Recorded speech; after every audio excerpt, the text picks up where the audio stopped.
Season 1 used to be about the life of Piper Chapman, and now we're talking season 6, and there's gonna be a season 7 next year. Whose story is it now? I mean, it's no longer the story of Piper Chapman, but whose story is it now? It's not that it's whose story is it now, it's just that, like, Piper was the beginning, you know.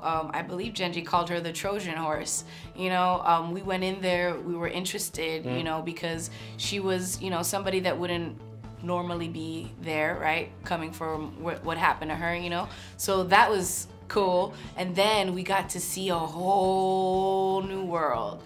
And that's what made it even more interesting because, you know, it's not about just her, it's about the people.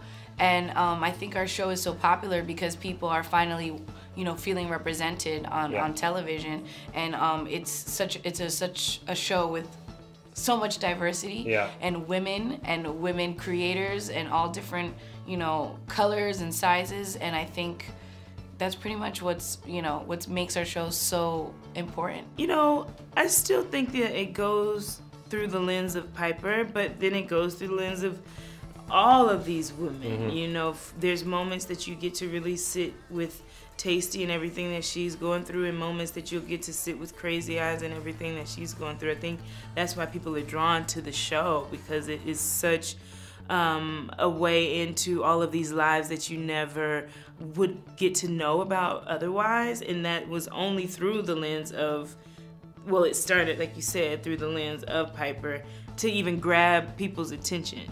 You know, because people are so used to seeing a certain type of woman or receiving a certain type of woman on television. So we kind of needed Homegirl. That's true. You know, it's a very smart way of telling new stories. Well, you know, I often think that if the original season was really based on Piper Kerman's memoir, which was, you know, maybe 150 pages, you know, but had it gone on, it would be encyclopedia length, you know. It would have really been about her stay and how she assimilated into that society and sort of got lost and swept up in it. So I think that the show really honors that experience. You know, but we're almost like the Lord of the Rings version. I mean, it becomes so expanded and endless. So I think, you know, the system is really what's constantly having the tentacles, you know,